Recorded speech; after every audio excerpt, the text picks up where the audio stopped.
broadcast.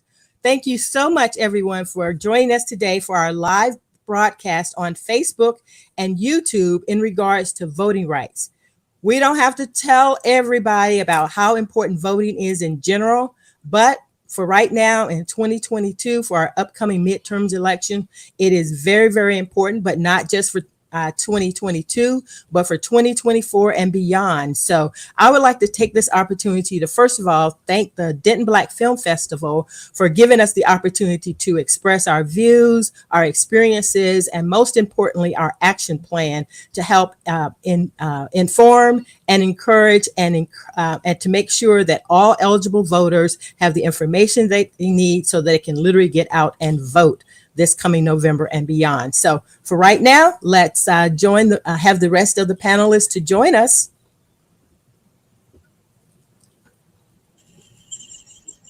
Hello, everyone. I'm going to give you the opportunity to do your own introductions. I think most of us like telling stories about ourselves. So if you would do us the honor to give a brief introduction as to who you are and what brings you to this important work of voting rights. So for right now, let's start with Reuben. And Reuben, when you finish, you'll popcorn it over to the next person. All right. Hello, everyone. My name is Reuben Lael. I'm a native of Dallas, Fort Worth area in Garland. I am a community organizer. I'm also a graphic designer. I'm an educator, and I'm an entrepreneur. And I have been raised in what we would call civic engagement pretty much all my life. My mother's been a elected official since I was in the 7th grade. So that kind of what brings me to the space as a millennial today to talk about why it's important for all generations to get to the ballot on election day. And I will pick, we'll go to the top, Councilman Thomas.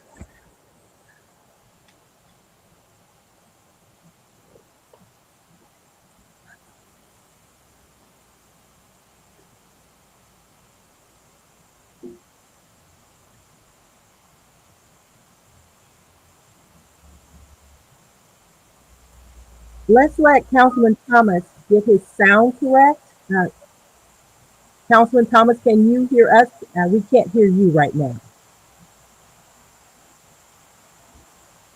All right, how about now? Can you hear me? Absolutely, absolutely. So go ahead and start over with your introduction so you won't miss anything. Absolutely. Good afternoon. Thanks for having me. My name is Casey Thomas. I serve on the Dallas City Council, former Mayor Pro Tem of the City of Dallas. Also founder of Our Vote, Our Voice. We founded Our Vote, Our Voice 2 years ago. It's a nonpartisan, non-profit organization focused on getting people educated about the issues and mobilizing them to vote. Our Vote, Our Voice is a coalition made up of a number of different organizations that are all focused on the same purpose, the same goal. What got me in this space was just seeing the need to get more people involved, specifically those who are young adults. And so I want to thank you for allowing me to participate today, and hopefully this will motivate, energize people to get out and vote. At this time, I'll kick it over to my mentee, Sean Reed. Hello, can y'all hear me? Yeah. Perfect. Hello, my name is Sean Reed. I am currently serving as the president of the Dallas-Fort Worth Urban League Young Professionals. I also work as the senior manager of corporate social responsibility for the Dallas Mavericks, where I oversee our advocacy, voting, and civic engagement initiatives, in addition to social justice and racial equity work. Also, I am the founder and CEO of a public affairs firm called Impactful Touch, and a community organizer as well. Glad to be here with everyone. And I will popcorn it over to Bailey. Hi, everybody. I'm Bailey Kamau. I am actually a high school senior and a brand new community organizer, as well as a brand new voter. I turned 18 last year, so I'll be going on 19 this year. And what pretty much got me into this work as a new voter is because I actually have a lot of questions on voting. And so what I really wanted to do was to really be able to help other young Black women like myself have a place in the political system where they have a voice and they have the confidence to be able to act out on that voice. So yeah, I live in Denton, but I do a lot of work in this. And yeah, so I'll go ahead and popcorn to, let's see, Miss Linda. Hi, I'm Linda Lamar. Thank you so much for this opportunity. I am the founder, president, CEO of Dickerson Center for Civic Responsibility, which is a nonprofit I founded the year President Obama was elected. So that was the catalyst, although I had the seed germinating in my heart for some years before that. 70 years ago, my dad was the first African American to vote in his little town of Grand Cane, Louisiana. After he voted, he was followed, run off the road, beaten, and left for dead by some white men. The FBI was involved in the process and all of that, but justice never really came to my father. He did not waste the experience. He went on to educate and register voters in North Louisiana. So I guess I must have gotten that spirit from him. And so our nonprofit honors the service work that he and my mother did in Louisiana. Thank you so much. Thank you so much to everyone. Did we get everyone? I think we did.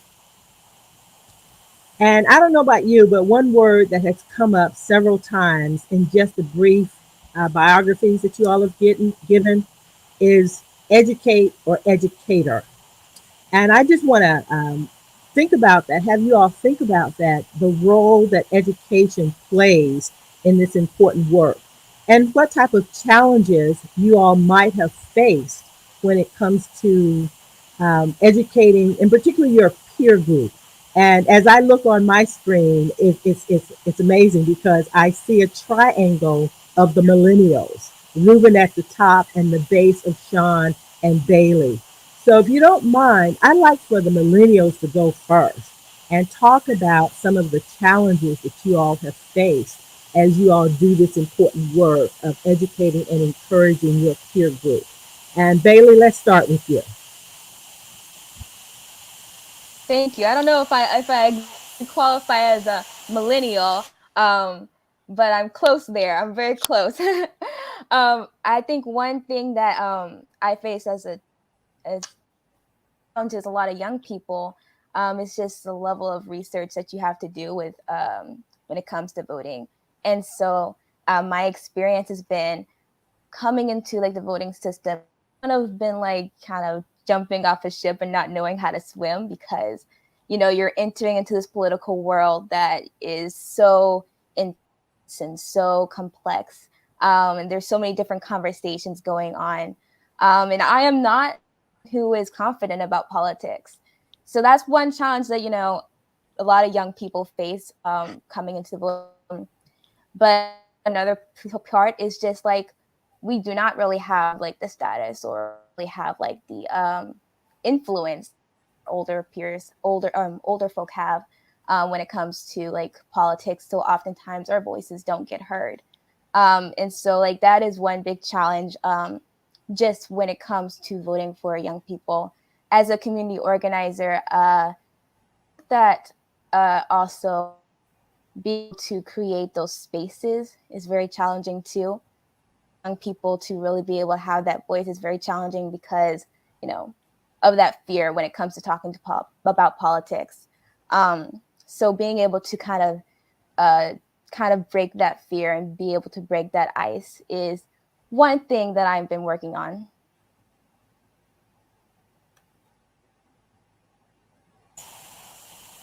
How about you, Sean? What are some of the challenges you faced, in particular in your peer group, as you do outreach services for them in regards to voting rights?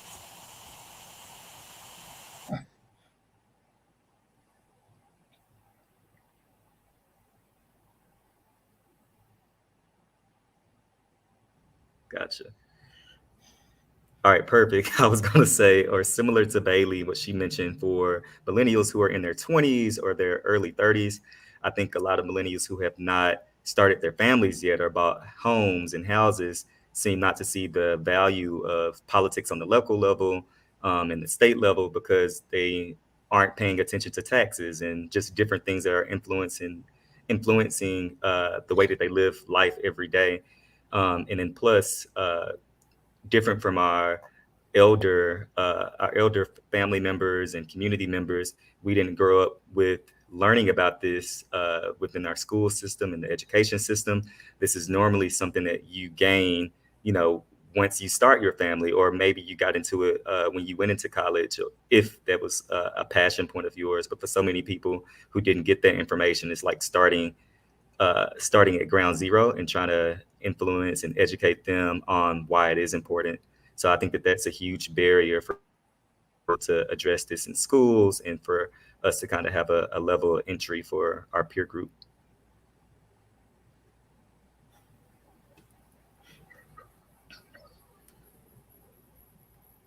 And Ms. Rhonda, now you're on mute. Okay. I'm just going to stay off mute. I'm literally holding on to my hand so I don't touch anything because I don't want to mess it up. I'm holding on to my hands. Our technical people are doing the background, doing it behind the scenes, technical support. So, Reuben, what would you like to add in terms of the challenges that you face as you do the work among your peer group in particular? Yeah, I would agree with my peers. I think relevancy is a huge issue that we're struggling with right now. Why our generation will decide to vote will be a completely different reason than any generation before us. Whether it's connected to the civil rights movement or not, we're gonna have our own reason. But beyond that, the other two things I think we're struggling with, one is representation. That's something we can say there has been a strong fight for a stake in the game, and I think we've gotten there. But then what are the results that come with that representation?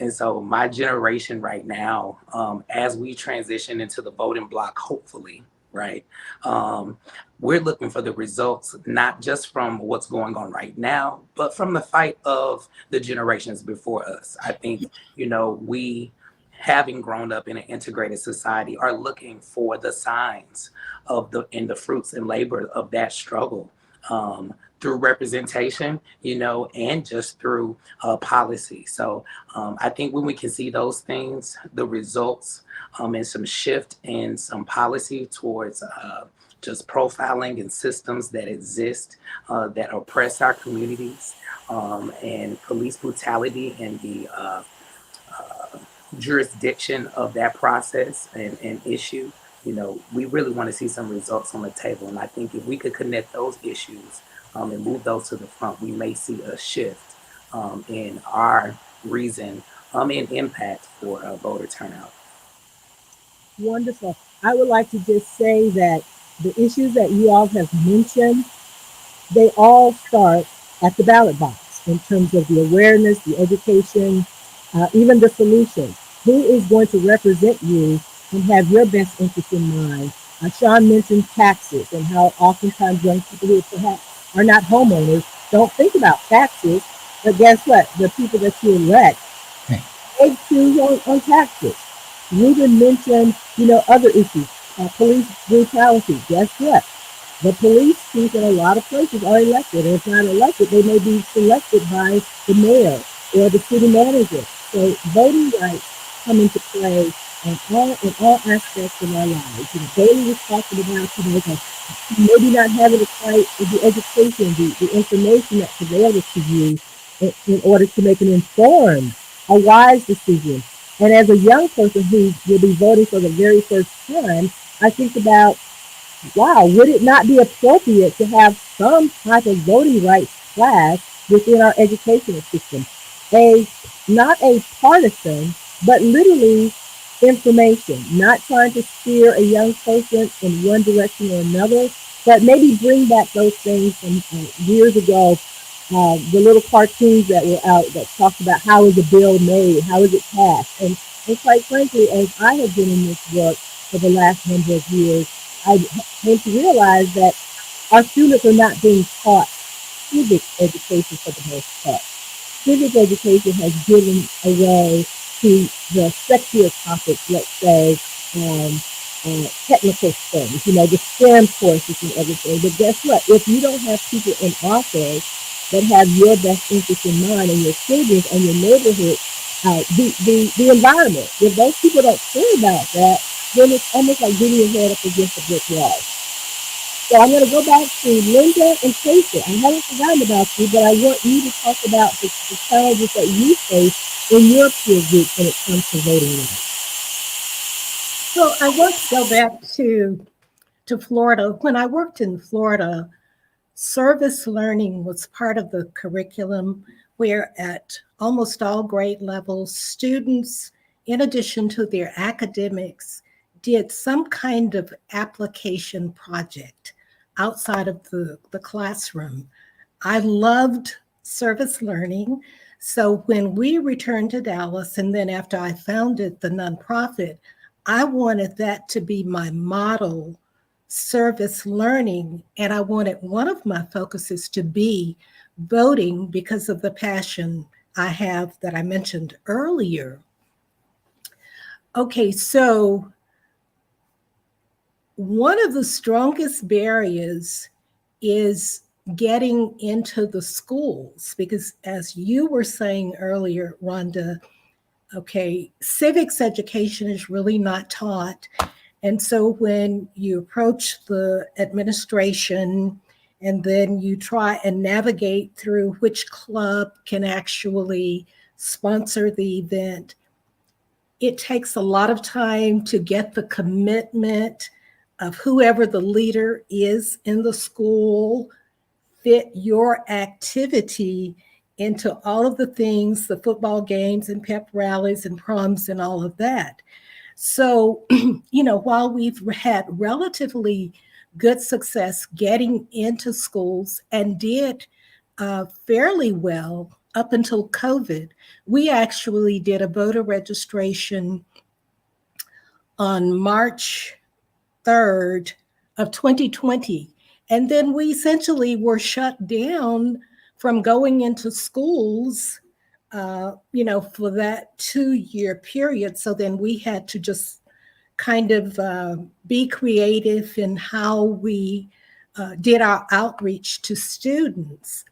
And then after schools have begun to open up a little bit, then we're faced a little bit with a challenge of the CRT question and whether what we're doing fits into that category. And I think teachers are a little bit nervous and don't want to risk their careers by these kinds of outside activities. So, it's just a lot of communication that has to take place and making them comfortable.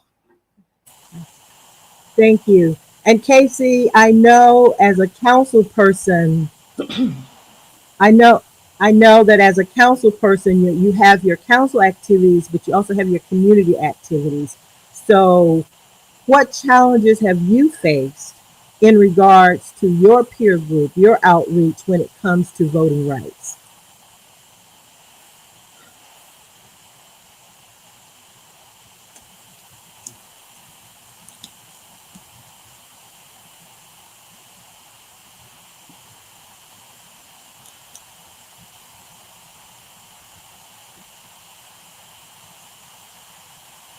And we're going to have Casey start over. I'm sorry, we can't hear him. Just a second. How about now? Can you hear me? Yes, thank you. Okay, go back a little bit so that we don't miss anything, because I'm sure you're saying something very important and very informative. So just start over if you could. Nope, I remember exactly what I said. One of the responsibilities I failed to mention earlier was I serve as the political action chair for the state NAACP for Texas. And one of our goals is to have the largest Black voter turnout we've ever had in the state of Texas before. And so in order to accomplish that goal, it requires organization, it requires education, and most important, it requires mobilization. And so when we talk specifically about my demographic, I just turned 50, so I'm in a golden time of day. My generation is unique, Gen X, because we came along at a time when those who were before us were, and I like to call them the affirmative action generation. The affirmative action generation was the one generation that reaped the benefits of the civil rights struggle. And so they were more, it was more a larger generation who were going to college and college graduates, larger generation who were white collar employed, larger generation who were active in fraternities and sororities as well. And so they reaped the benefits of the labor of those who were part of the civil rights struggle. One of the challenges in that is they also were the generation that were the first ones to go to jail and prison for selling crack cocaine. They were the generation that were the ones who were addicted to crack cocaine. And so when our generation came along, we didn't have anyone in front of us who was saying, you know what, we need to reach back and we need to train that generation about things that took place in the movement. That also was a generation that was so glad to have that they held on very tight to so much of what they have, as opposed to realizing when we talk about a baton, the purpose of the baton is for you to carry it, your legs, but the most important part is to pass that baton on. And that generation did not do a really good job of, well, they ran the race, and many of them reaped benefits the generation before them never had reaped. But they didn't understand they had a responsibility to pass that torch on. So my generation, and I like to say, was the Gina 6 generation. Those who remember, we went down to Gina, Louisiana, when those 7 young men, because of a fight, were being charged with felonies. And we mobilized people all over the country to go to Little Gina, Louisiana. And so I like to tell people, before Trayvon Martin was murdered, before Michael Brown was murdered, there was the Gina 7. And so we were the generation that came along during the time of Gina. And that's what we, as people like to say, that's where we earned our stripes by being a part of that particular movement. But we also recognize that we have a responsibility. And that's why I claim Reuben and Sean as 2 of my mentees. And when you reached out to me, they were the first 2 I reached out to, because we've got to train and prepare them with knowledge, with experience, because they're getting the skills, they have the intellect. But it's some institutional knowledge that we have to pass along. And then we have to take our role as elders. There's going to be a point in time where I'm not going to be in the war. I'm going to be on the sideline advising the next generation. So we all have a role to play. And if we play our role, we will do what we know we can do, which is have historic turnout. And this election and every election afterward. One last thing, and then I'll pass the baton on. One thing that we have not done a good job, and in our Vote Our Voice, we have emphasized this, is voter education. We assume people know where to go and vote, when to go and vote. No. We assume people know what the role of city council, mayor, county commissioner, state rep, state senator, governor. We assume that. We were intentional since January of this year. We've been intentional about educating people what these roles are, when the election is, the deadline or to register to vote. We've got to do this 365 days a year. We can't just do it when it's election time. And if we do this and do it consistently, we will change the way this state functions. And we have the ability. It's just that we have the will or not. Casey, I think that is such an important point, and I'm going to ask you and the rest of the guests to reiterate as we complete the show what those important dates are, because you're so right And I am an alternate judge in Collin County, and I have been working on voter polls for a number of years, and I've been voting for much, much longer than that.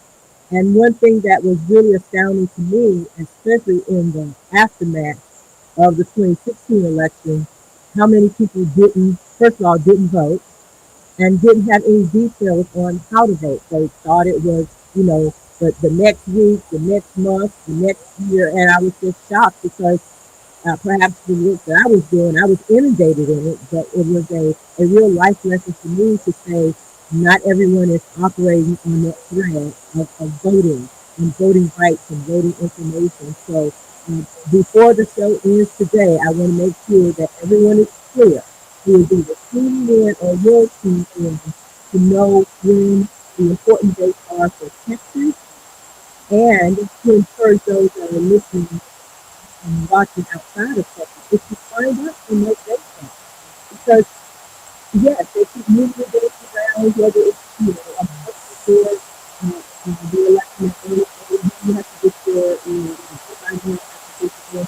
And yes, that is a strategy on its own to keep some from voting, but we can't let that strategy keep us away from the polls. Because as Linda said earlier, her dad was beaten and left for dead for voting. And I've had my ears to the ground and on my eyes on the computer for at least the last 2 decades in regards to voting. And I haven't heard of many instances, if any, where people have been bodily threatened for voting. Not saying that that should be an impetus to vote no, but we should remember that is a part of our history. And thank God that Linda's dad survived that beat. And as she said, he did not get justice, even though the Federal Bureau of Investigation was involved. He did not get justice. But as his heir, and as we are heirs to him by association, we can do better than what we can do from our education and most importantly from our action when it comes to voting. And So, Rhonda, may I respond to the councilman? oh, please, yes. Well, the councilman said that we make a lot of assumptions, and I agree wholeheartedly with that. And we don't understand very well that people can't exceed their knowledge. So if they don't know what to do and how to do it, they won't do it. So that is why education awareness is so key. So I agree with that.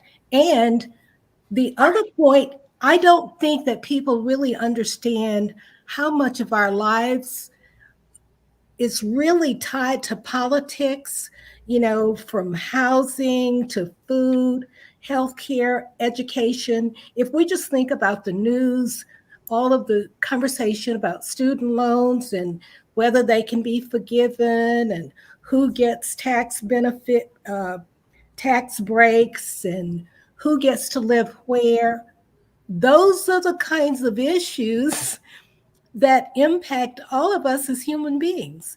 And during the Obama administration, when the Affordable Care Act passed, people were like, no, I don't want it. They don't have any other insurance, but they didn't like it because it was attached to his name.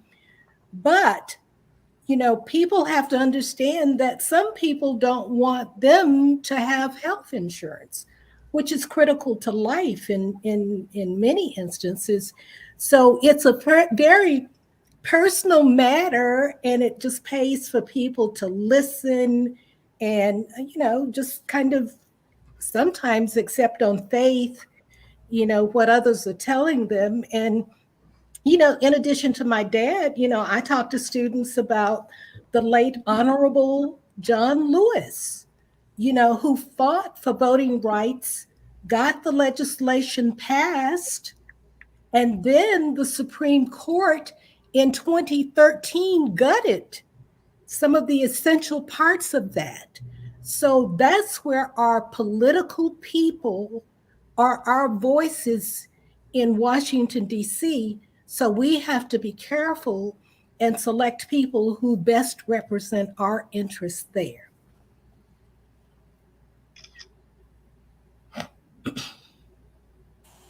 You're absolutely right, Linda.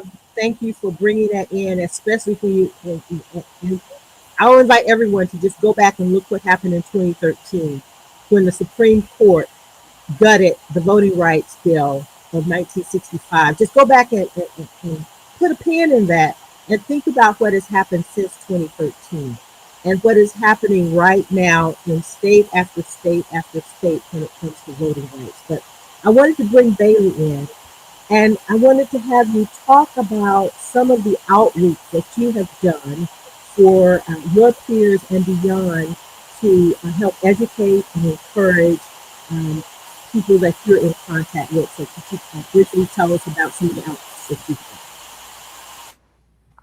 All right. Well, it's been a journey. At the beginning of last summer, what I started doing was just having one-to-ones with other Black Gen Z women my age, so between the age of 17 to 25, and really just to gauge how they were feeling about the voting process. So the question I would always start out with was, do you feel empowered by our voting system?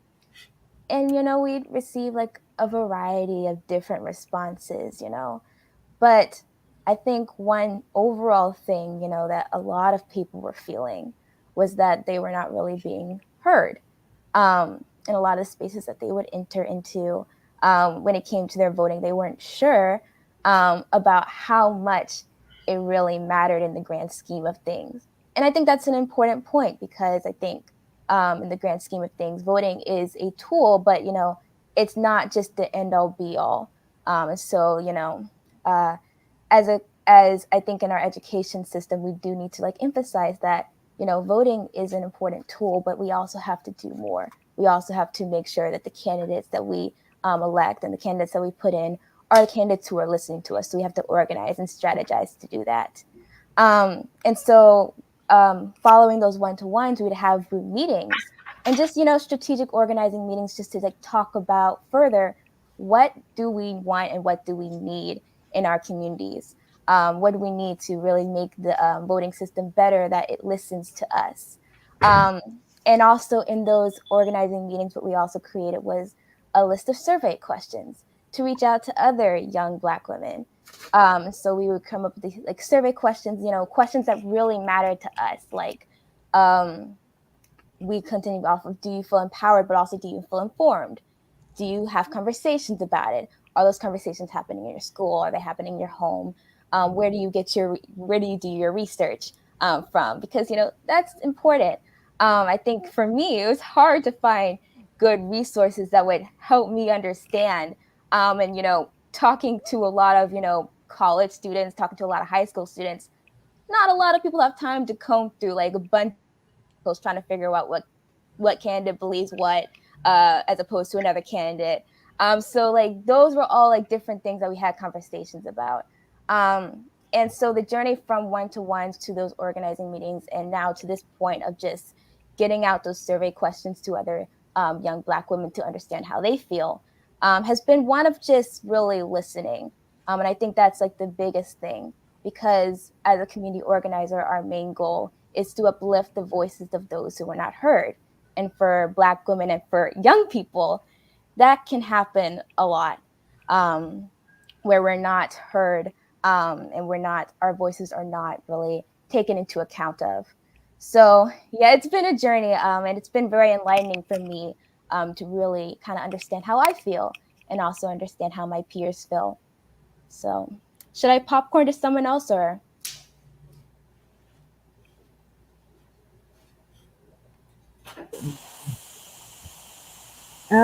Thank you so much for that, Beta. Let me follow up with you on that. So this is going to be your first time voting in November, or unless you do it early, you can vote early. With the outreach that you've done to your peer group, Black women, I think you said between 18 and 25. 17 to 25. 17 to 25. And you know what? Before we said, can you tell us why 17 is important? Well, You can actually start voting at 17. And I forget when the actual mark for your birthday needs to be to start. But if you are going to be, I think, 18 by election period, yeah, then you can start voting. So definitely check up on the information of that. But if you are 17, like check out to see if you can vote, see if you can get registered.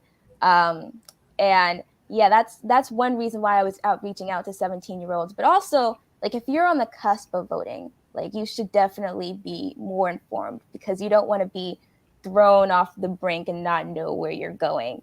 So that was the reason why we tried to reach out to people who, were a little bit below the voting age. Great. Great. I wanted to say that 17, when I realized that 17-year-olds, and you're right, it's if you're going to be 18 by voting day, or there's some formula or another, and Linda might can help us, or Casey, or Reuben, or Sean, but I was really encouraged by the fact that young people, um, actually, to me, children should be involved, at least from a knowledge standpoint, from voting, but to not let it slip for 17-year-olds, because that has been something that has gone under the radar. And we let our young people get through high school and go off to college, and we may not even talk to them about voting and voting registration. Do you do it in your home city, or do you wait till you're going to go off to college? And you may miss a whole opportunity. Just think about what happened in 2016, what happened in 2020. There could have been hundreds of thousands of young people that missed the opportunity to vote because they didn't know that they could get registered at 17 and be ready to vote by 18. So I just wanted to highlight that 17 is a very important age when it comes to voting. So I wanted to ask specifically. Rhonda, yes, go ahead. I just want to give those months so people watching can hear. But it's 17 and 10 months. That's how old you have to be to register to vote before your 18th birthday. So as long as you will be 18 by election day and you're 17 and 10 months of age, you can get registered. But like Bailey and yourself said, it's extremely important to talk to 16-year-olds and 17-year-olds about voting, so that they know the importance of voting before it's time. I remember when I was in high school, in at a very early age, I'm talking about 14, 13. It's gonna take a turn, so y'all smiling, so y'all don't know what I'm about to say. I knew that when I turned 18, I'll be old enough to go to the club. So the point I'm trying to make, I wonder how many 13 and 14, 15-year-olds know that when they turn 18, they can't only go to the club, but they can also go vote as well. And if we emphasize that as much as we emphasize what adulthood really is, and I think we'll reach a lot of younger people as well. When you think about preparing for like a Super Bowl, or preparing for a sports event, or even a big test or exam that you're taking, you don't start studying or preparing for that a month out. You start preparing for that years out, sometimes multiple years out. So in my opinion, you can't start early enough preparing young voters or young people to get ready for election day. Like I mentioned, we know at 18 you can go to the club. We know at 21 you can go drink. So we should instill that same information about being an eligible voter as well. Sean, and let me just add to what you're saying. Okay, so the age changed for voting the year I graduated college in 1971.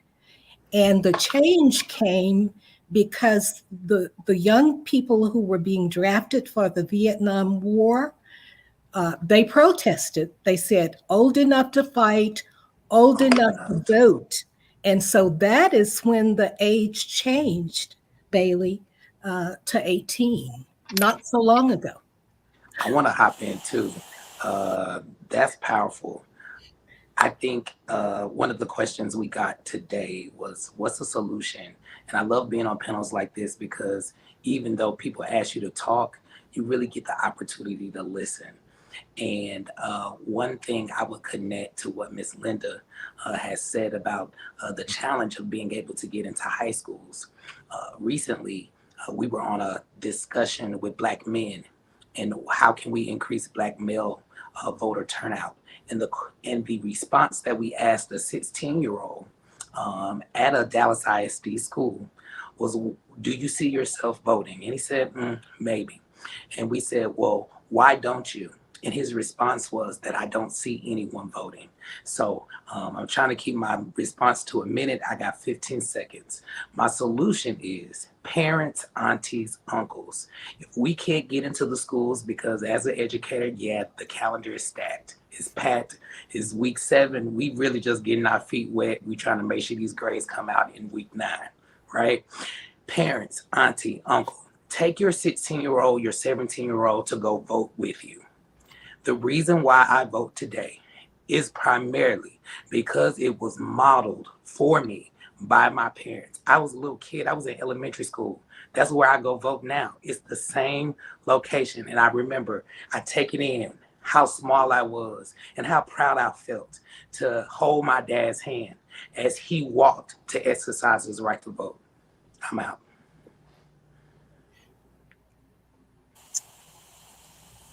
That is absolutely, as you said, Reuben, powerful. And I was thinking, as Sean was talking, as a parent, and as parents are listening, if we put on the same emphasis on voting as we do when our 16-year-old these days, and even when my children were turning 16, I didn't follow that path, but they had to get their driver's license and they had to get a car at 16. But rarely, if ever, did I hear in my children's peer group or my parents' peer group the emphasis being put on voting. And like you, Reuben, I took my children with me to vote from the very first time, and I do harass them now, to probably their dismay that I harass them. I'm pretty hard nosed. I won't say how hard nosed, but because I know how important it is. I know how important it is. And I saw again in 2016, I was quite frankly, I was traumatized for a whole year. I was mentally traumatized because I felt like I had not personally emphasized it, the history of voting and how I had taken it for granted, like many of us, of a certain age, of a certain job, of a certain neighborhood. We had taken it for granted that everyone had equal access, not equal access, everyone had equity in voting, and everyone would indeed vote. But the rude awakening was that was not the case, and it's still not the case, and we all have a role to play here. And I'm delighted that um, the younger people are on the job. But those of us who are not so young, we are also on the job. And that's why I wanted this to be an intergenerational discussion on voting rights, because it's going to take all of us. It's going to take all of us to make a difference. And at the youngest of ages, to have voting, we almost like breathing. You're right, Dave. It is not the end all to everything, but it is a huge, and the more and more I hear things that don't seem like they're attached to voting, but they are. Seem like they're not attached to history, but they are. And so much of it comes back to voting when we look at it in a historical perspective and in a present day perspective. So to use our time wisely, I would like for this to be an opportunity for you all to advertise or to invite people to join you in this work. So if you have an organization, if you have a neighborhood outreach, if you have a school outreach, if you're ready to go, or even if it's just an idea that you want to invite people to partner with you, to join with you. I never want to leave an opportunity like this just not fully explored, because again, we need everyone's help for this. So, Linda, if there's something that you have going on, or an idea that you have, invite those who are listening and who will listen later to join you if there's something specific. And for the rest of you, if there's something specific or an idea that you have that you want partners with, let us know what that is now. Okay, hello, audience. I'd like for you to write down 5 names. So these are people you will approach. You know, we see people every day and we say, oh, your hairdo is cute. And they say, I got it done XYZ. So be intentional ask people if they are registered to vote. It's 45 days from the date of election. October 11th is the end date. I take with me a white card, and if people haven't registered to vote, I can give them this. I'm a deputy voter registrar. I can give them this. They can send it in. I was on a college campus on the 23rd of August talking to a young man. Are you registered to vote? How old are you? 18. But he wasn't there for that purpose. Well, take the card and please send it in. I got the feedback last week that he did register to vote. Okay, so this is the green card, that we would do in voter registration. So we have a voter registration coming up the first week in October. So if you are a deputy voter registrar, we can use you in a school setting to help us to register students. So contact at dickersonCivicCenter.org, and we will enlist you for our last in-school registration before the November 8th election. And then just remind people that when they do fill out whatever form they fill out, it is so critical that they do it legibly and sign it correctly. And if you need a vote by mail, you need to request it tomorrow. And then you need to complete it as they instruct you. I mean, we get votes disqualified just on those kinds of things. So I'll stop with that. But just make the habit of voting and asking other people, are you registered to vote?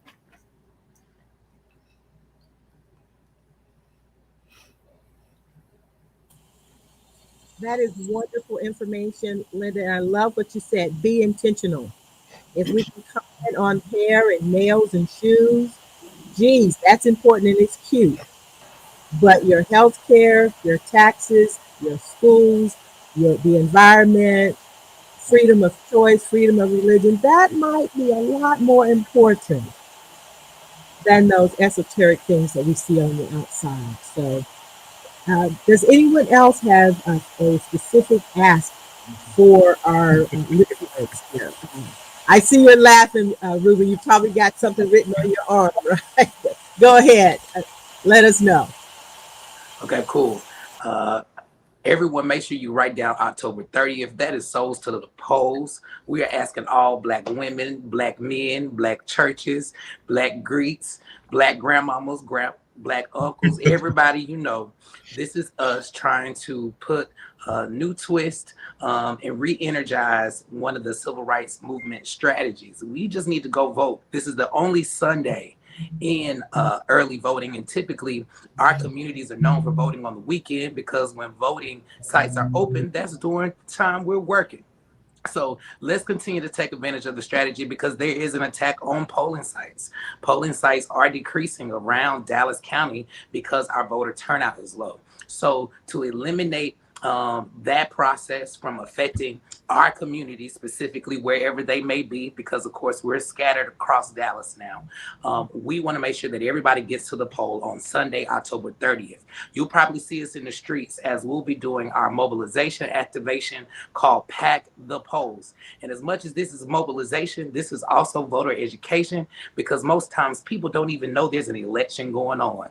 So we are going to be making some noise. We've been doing this since 2020 when COVID prevented us from doing a door-to-door canvassing. We came up with this caravan, and we'll be riding through different communities to energize them, empower them, and educate them that there's an election going on. It's the midterm election where we're electing a lot of the men and women who will be shaping policy in this country for the next few years. So please join us. You can follow us on Instagram at Pack the Polls, GOTV.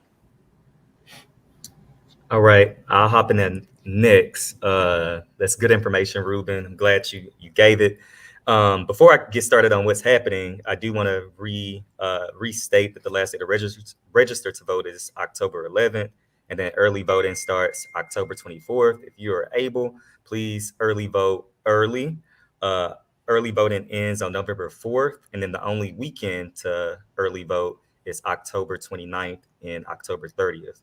So with that being said, the DFW Urban League, along with so many other organizations, have been hosting the early voting day party for years. And this year we are transforming our day party to a block party. It'll be at the West End near Burger IM in the West End Park from 3 to 7 p.m.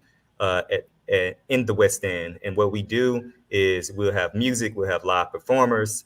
After you vote, you receive a ticket that can be redeemed for food or a beverage of your choice.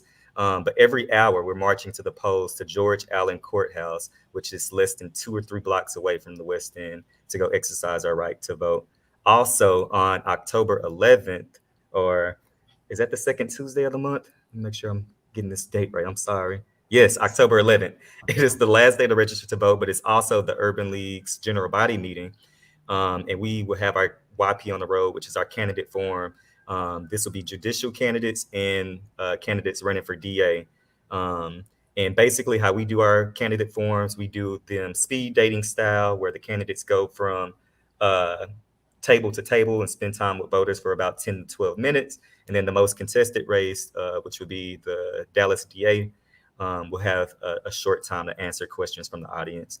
So follow the Dallas-Fort Worth Urban League Young Professionals on social media to keep up with those dates and show up to those events. I can pop on, Casey. Yeah, I'll go next. Just a second, let me get this straight.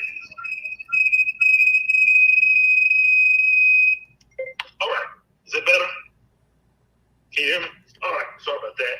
We all live. The Texas NAACP this Saturday is kicking off our statewide day of action. We are inviting units of branches all across the state, plus our partners, churches, Divine Nine organizations, and other community-based organizations to get out in the community. Wear your shirts, wear your letters, wear your church paraphernalia, and we're asking them to do one of 3 things. 1, host a voter registration drive. 2, do a virtual phone bank. Call voters in your community and let them know this information we're talking about. Early voting starts on October 24th. Election day is November. We want to make sure people know this information is critically important. And then 3, block walk. We want people to actually get out, knock on doors. Yes, it still works. Get out, knock on doors, let people know an election is coming up. Make sure, because we have enough time, that people at that house are registered. Oftentimes, grandmama's registered, but the grandchild is not. And so there's an opportunity to register people right there at their door. So I'm going to make sure that groups that are in Dallas, they have voter registration cards, at least the white ones, that they can hand out, and they can make sure people know about it. So this Saturday, statewide day of action, NAACP, we want people out in the streets, and we want people to know an election is coming, and we expect you to go out and vote.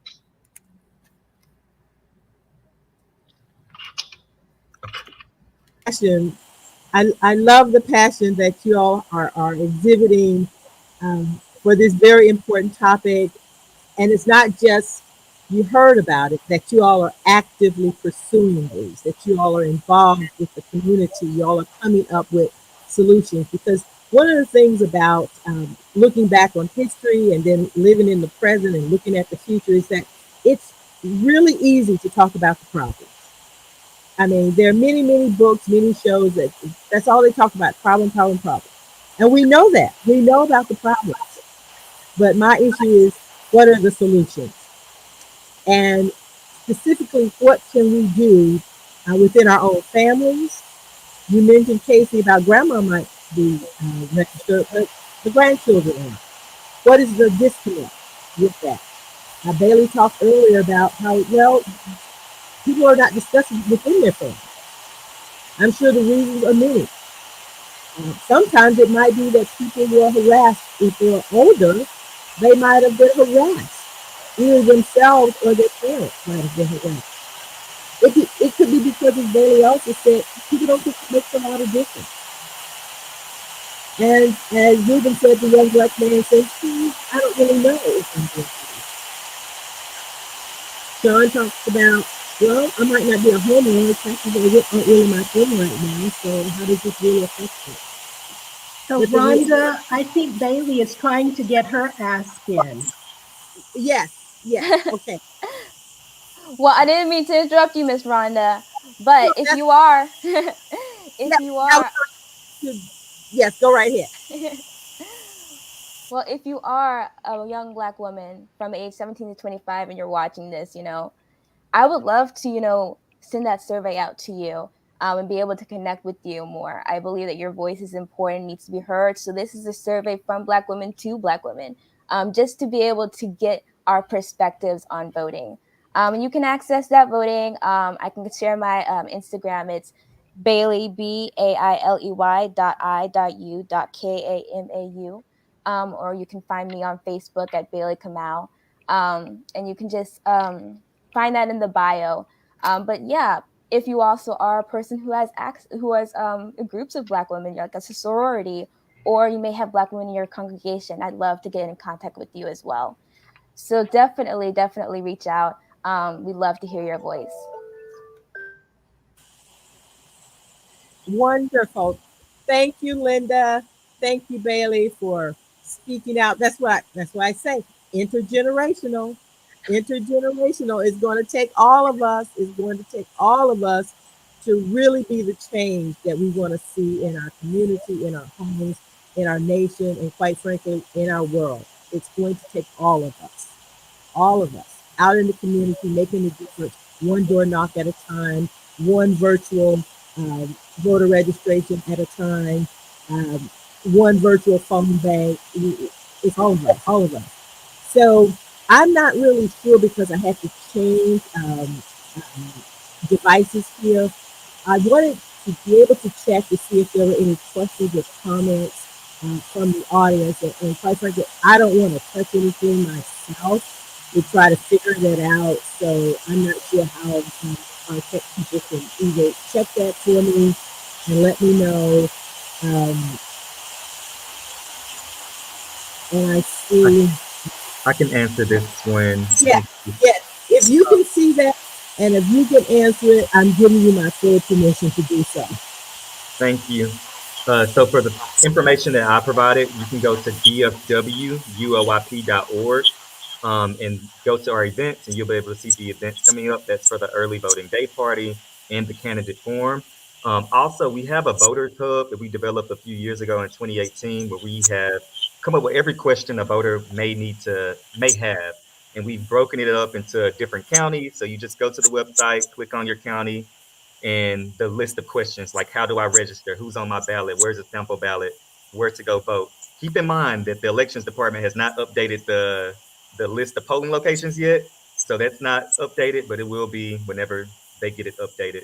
But you can go to that website to see that. And I also want to say that if you need to register to vote, OVOV has weekly voter registration drives at different locations in Oak Cliff and South Dallas, so Cash Savers, 7-Elevens, etc. If you go to Our Vote is Our Voice on Facebook, you'll be able to see those different voter registration drives.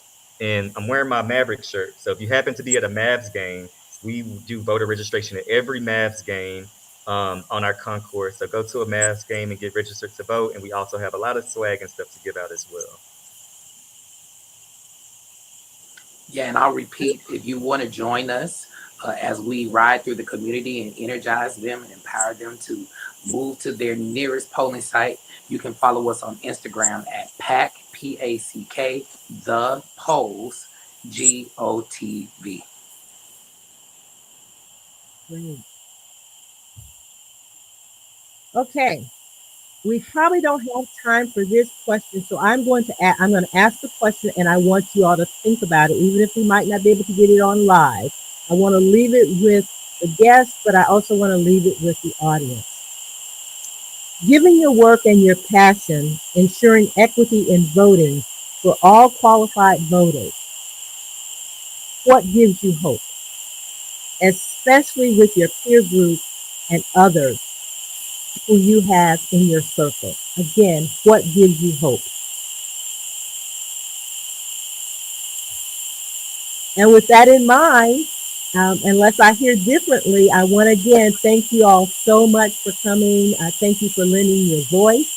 Thank you for lending your resources. And thank you for lending your experiences, because we're all engaged in this important work. Thank you. Thank you.